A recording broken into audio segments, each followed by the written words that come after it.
Hello everyone, welcome back to a new episode of Final Fantasy.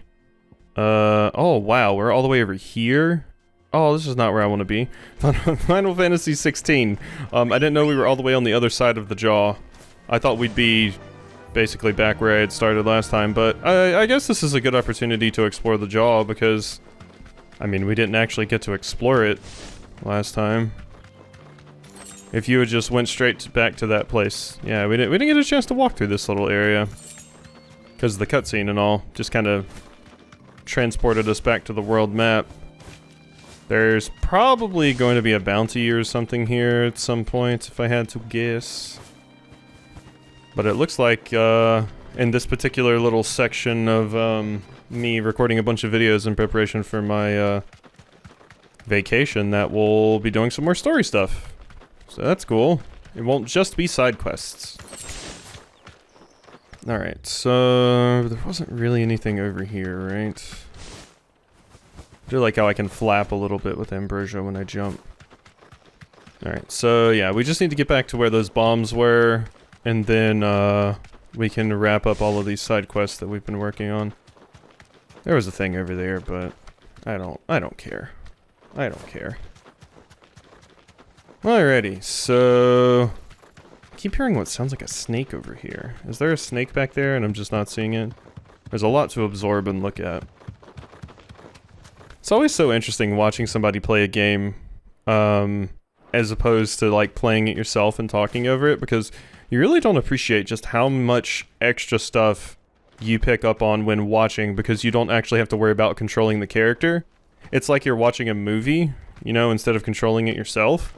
So there's so many things that you pick up on. It's always so funny watching my videos in editing and stuff, and I'm like, how did I miss that? And it's that. Something awful's taken up residence in the springs.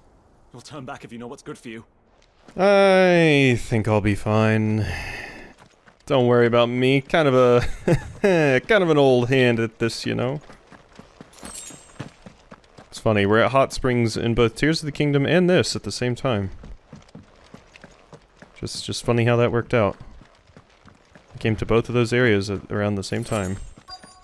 Alright, hello. By the flames. That explains the heat. They're called bath bombs. Oh, that's phenomenal.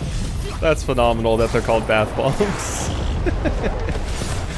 Oh, how funny. Oh, I love it. That's very, very adorable. Uh-huh. Hello, you. I'm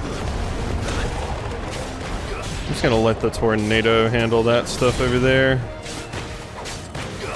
Yeah, let's hit fire enemies with fire. That sounds like a good call. Ow. Bing, bing, bing, bing, bing, bing, bing, bing, bing, bing, bing, bing, bing. Big punch. Yeah, that attack is basically only useful against big single targets. Otherwise, it's fairly useless. Which is why I'm very, very happy to have around pile drive and stuff, because they're very, very strong against it. Boom. Out of the frying pan. Old Faithful! Now we're naming geysers? Nice try. I see. Ooh, good parry. Uh-huh.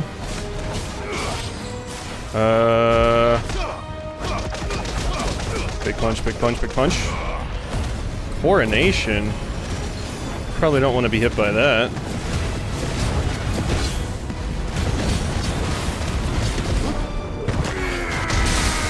Big punch. There we go. Kill you with just a single well-placed, ooh! Whatchamacallem? Ow! Okay. That bit of fire there does actually do dot damage. Ow! Do you get stunned? Ow! Oh my god, I'm getting demolished here. Ow, that was bad timing on my part. Part of it's the terrain is shit here. It's not very steady. That makes it a little bit rougher to deal with. I like how you have a crown. Okay, can I do that? Thank you. Huh. I was getting knocked around by those things. Jeez. Yeah, so much of the ground kind of made me, like, stumble and stuff all over the place. I did Let's it. cool things down a bit. Let's hope it's enough to keep the baths from boiling. Alright, so there was a treasure chest. It's up there, I think. Boom. 10 gil. Really glad I went down here for that. Alright, well, let's at least see what this is. Yeah, those are some pretty fantastically named enemies, though. Bath Bombs and Old Faithful. Pretty nice. I mean, Old Faithful's a geyser, but it works, you know? Alright. Back over here. And we will take care of this. This is no good. I wasn't sure how much you'd need, but I hope this is enough. There you go. Enjoy. You are one of the good ones, you know that. You and that merchant both, she's got quite a gift for teaching that one. Now, time to see if limestone is the secret weapon we were hoping for. Is it what we're looking for?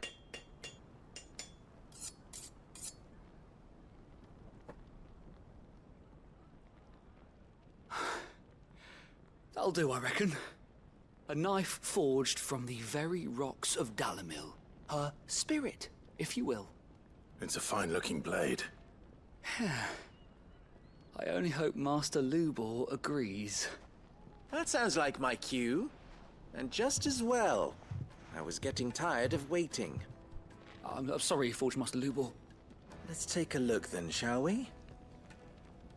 First things first, Sava, do you think this is a carving knife worthy of the fine people of Dalamil?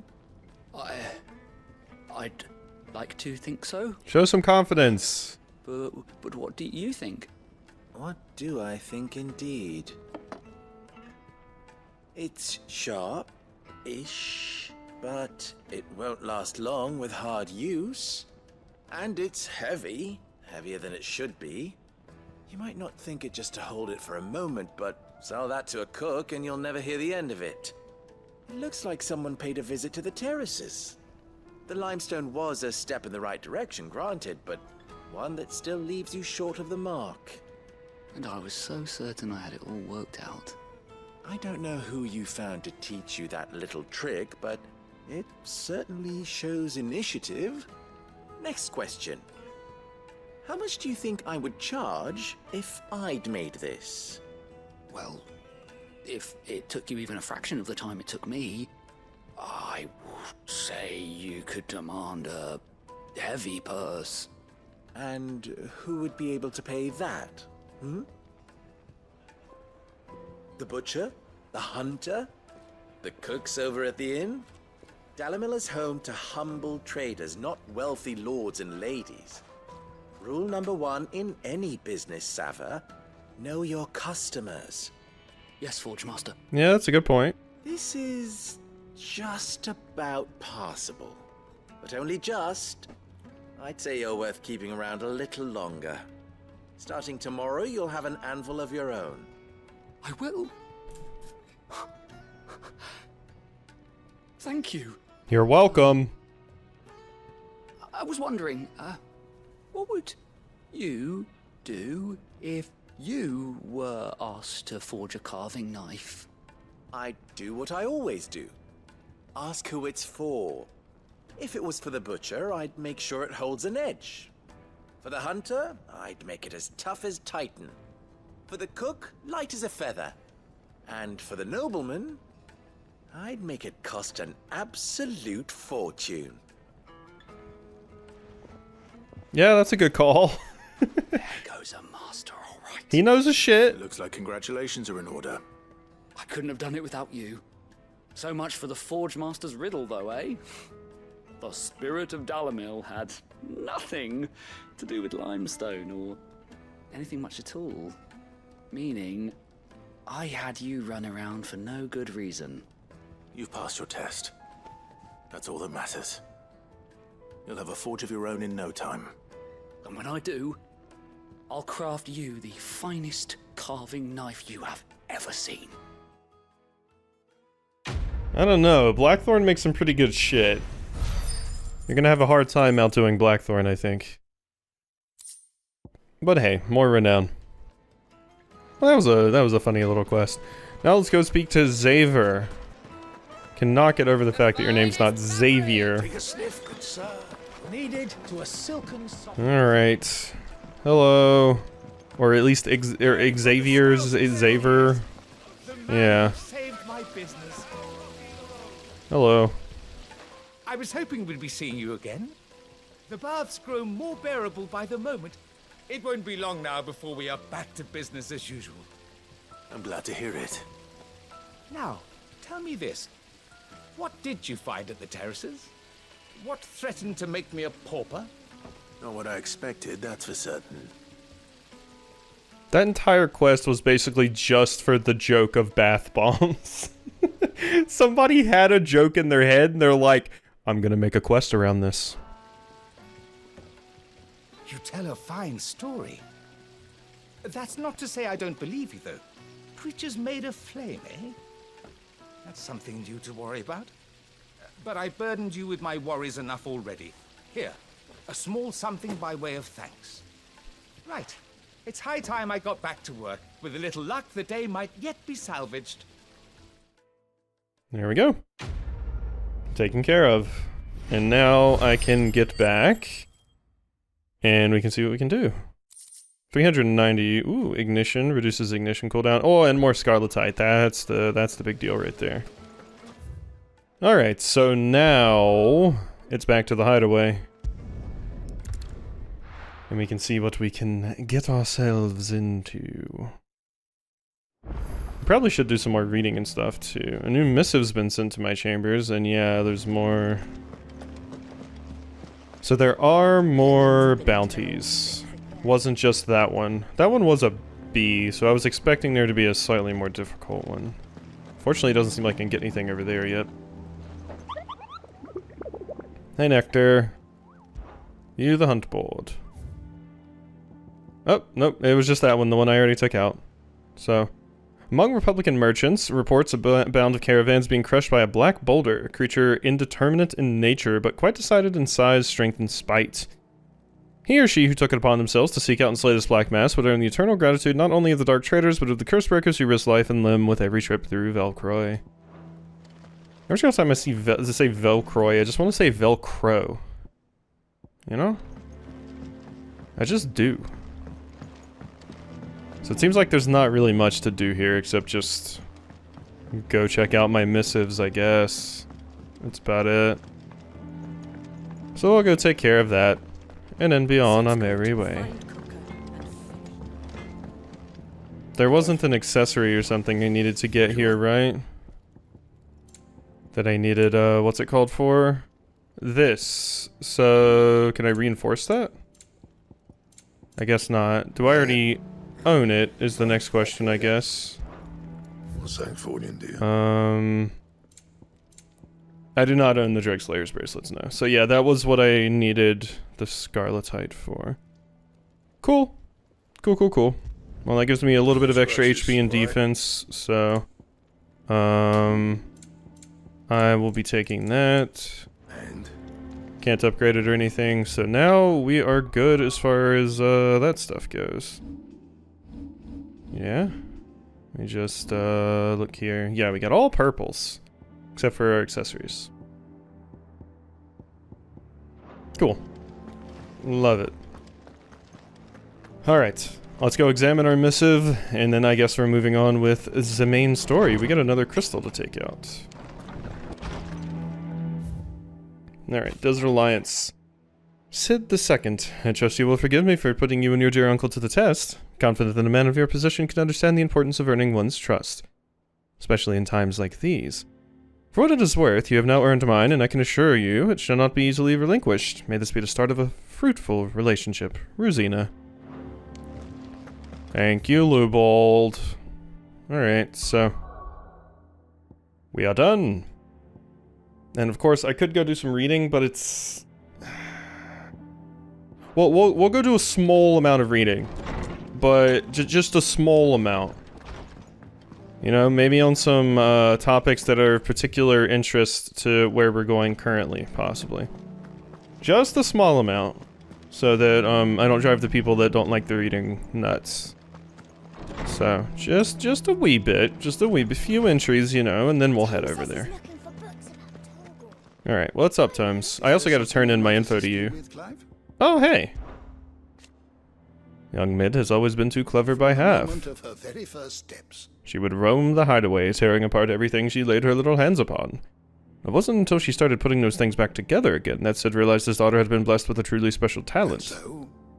Rather than see it squandered, he swallowed his pride and sent Mid to the university in Canver to study under the Free City's finest mechanists. This was on her 11th name day. We have reaped the benefits of her studies ever since. Her inventions are a part of our daily lives here at the Hideaway, even if she herself is not. As to why she has stayed away. I would hazard that a part of her is simply afraid. Afraid that coming home will remind her too much of what she has lost. Did you know that Tet and Crow's parents were both bearers? Having lived so long in a world where so much love was denied them, it cannot have been easy for them to find love. Once they had. Oh, how brilliant did it burn. A love that only burned brighter once Tet and Crow were there to bask in it, to share it. Till it was taken away. Plunging the twins into a darkness no man or woman, let alone child, should ever have to face.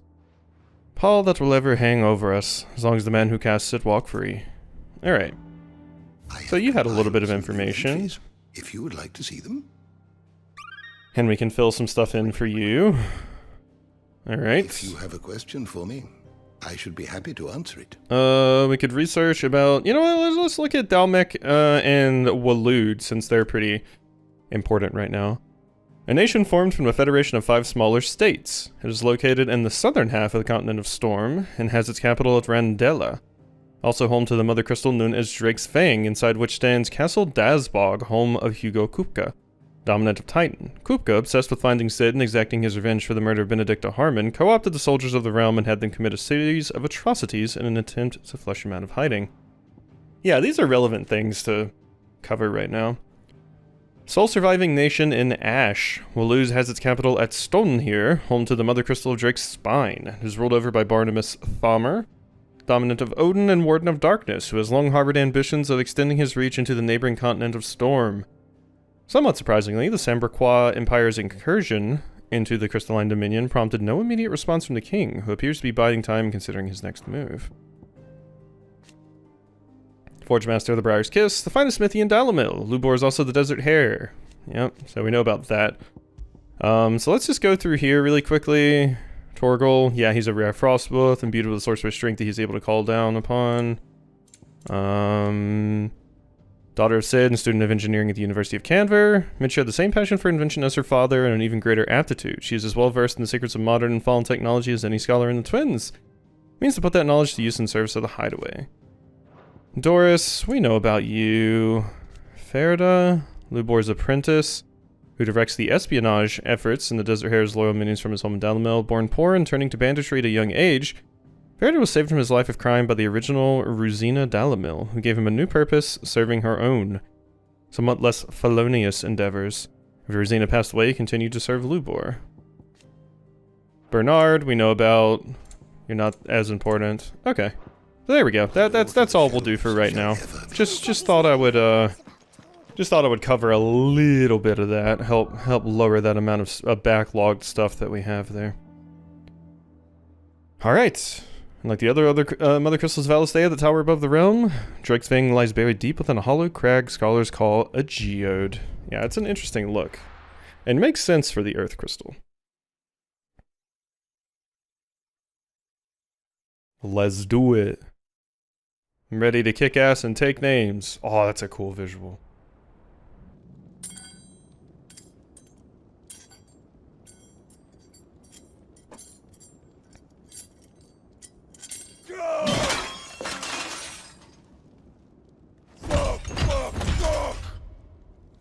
Why do they still hurt? The Phantom Pain. Got a rat done to me.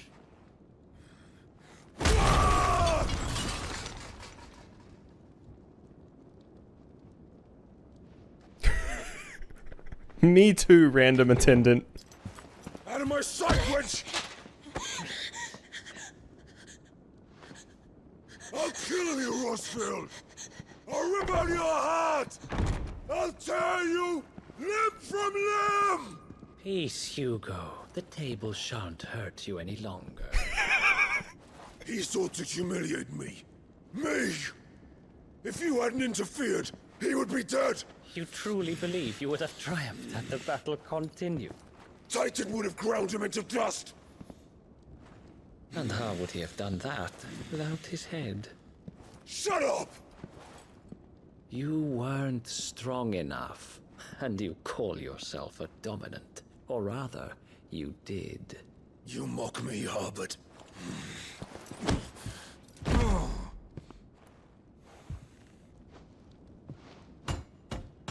Do you see, Hugo?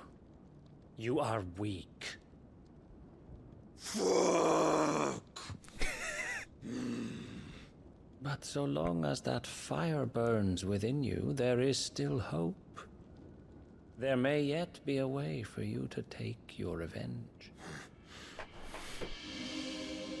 Tell me, what must I do? Please, I'll do anything. Just tell me.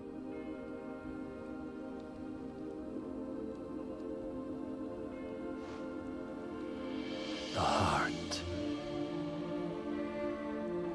What of it? A Mother Crystal's heart is the most concentrated source of ether in all creation. Perhaps you could take advantage of that. Are you gonna turn Hugo Akashic? Crystal would not yield her blessing to any ordinary man. I say that knowing that dominants are supposed to not... They're supposed to have a high resistance, so they can't go Akashic, but maybe if you're at like a super, super concentrated source, you still can? But then, you are no ordinary man, are you, Hugo? Clive Rossfield stole your power, but others have suffered a similar fate, and still managed to find the strength to conjure their icon. Like Benedicta Harmon. She too drank of the ether and gained a power beyond human understanding. She did.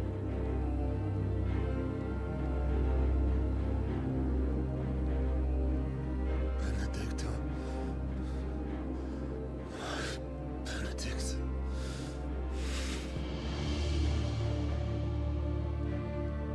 I'll do it.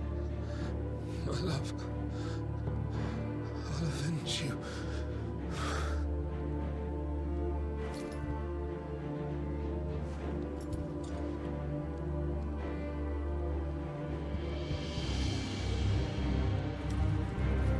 Run along now, Hugo. You need only follow the light.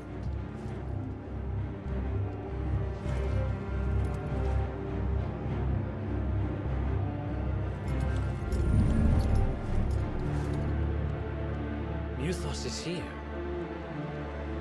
Very well, it shall be so. You may leave everything to me, Your Majesty. And Mythos is... that's who they were calling Clive, right? Okay, and I can't help but laugh at Hugo's big angry tantrums. I just can't... I love the line of, the table can't hurt you anymore, Hugo. We stan a character that is like very dexterous and sneaky and agile and can thus talk shit to big hard punch people. We stan those characters. They're cool. They're cool, and that character's cool. Yeah, so it seems like it's insinuating that if you go to like the source of the crystal specifically, you can basically force your icon to awaken and it'll be even stronger. I was wondering if there was a way for dominants to go Akashic, but they specifically had to like, you know, go to the source and absorb it from there. They're not that resistant, but Let's see if there's any, stuff to read here. Nope. It's Clive and Torgal. Might have been able to read about that character.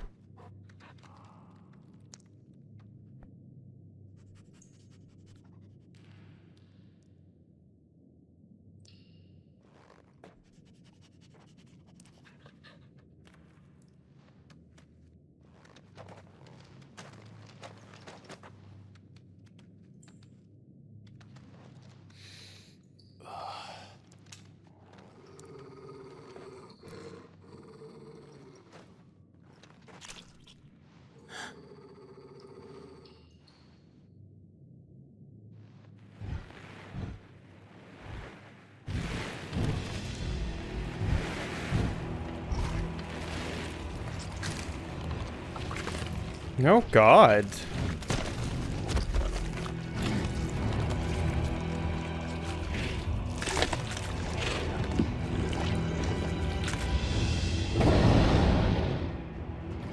Orcs. I was about to say, are those orcs? Sure are.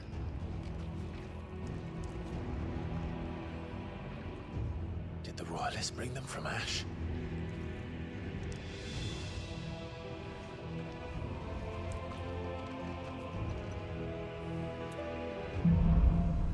Interesting. I did not expect orcs. Very, very interesting. Are the beastmen part of the Waluda army now? How the hell did that happen? Walud seems willing to use whoever they can, because behind that character that we saw in the previous cutscene, there was the like Revenant. Oh, God, what are they called? It's like, you know, like Revenant, something like that. I always forget their name for some reason. Can I even sneak past you? No. Spotted us. Well, they're called fodder, so yeah, I mean, they're not going to really be doing much. It's just like how Dark Elves use like kobolds as fodder. They're just here to slow me down. They know they're gonna die, and that's fine. There we go. Taken care of. So, anything else? Doesn't look like it. Taken over the entire mine. Oh, that is interesting. Do they not care that their miners are, like, getting super murdered? I mean, they're just, like, letting the orcs eat their people. That doesn't seem like the best idea. Now you have nobody to work the mines. I guess they don't care, huh?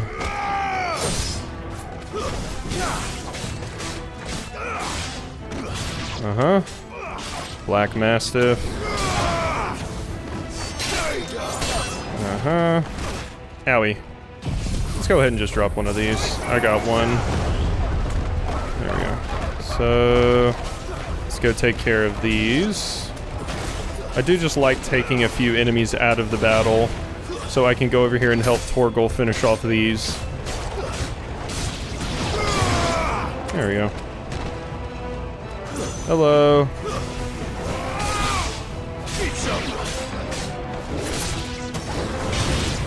There we go. So much for the men of the rock. Dalmekia's finest. So yeah, these aren't just like the mine workers. These are the men of the rock that are currently being murdered by and eaten by the orcs as well. Interesting. That's a crazy looking weapon. That's just a sharpened bone. It looks like a jawbone because that looks like teeth. Yeah, so it's like a jawbone axe thing. Huh. I mean, goblins were already in the game, but I did not expect to see orcs. Especially just like kind of out of nowhere. Like they were just kind of introduced. I don't remember getting any indication that Walud might be using orcs, or quite frankly, even that orcs existed before this. Might be a minor detail that I'm missing or something, but yeah, they just kind of seemed introduced. I thought it was going to be like some kind of weird mutated Men of the Rock or something like that when I first saw them. Because they looked like they maybe had like stone or something on them. But no. Mesmerizer. Not gonna let you do your stuff. That's not happening.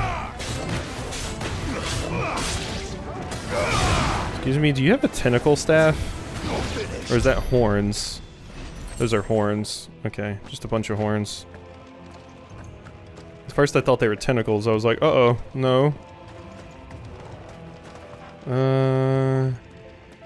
Don't even think I can really get in there. Okay, we can go through there. But what is over here, if you don't mind me asking? Spool silk, bloody hides. Alright, come on, Torgal. So who's gonna destroy the thing for me this time? Is Clive finally gonna be able to get his icon up? Or is Torgal gonna have to destroy it for me? But Torgal doesn't even actually have an icon. Not actually. He has like a pseudo icon. But whatever. Alrighty. Well then, I think we're gonna go ahead and end this one off here. Hope you enjoyed, and I'll see you next time for some more.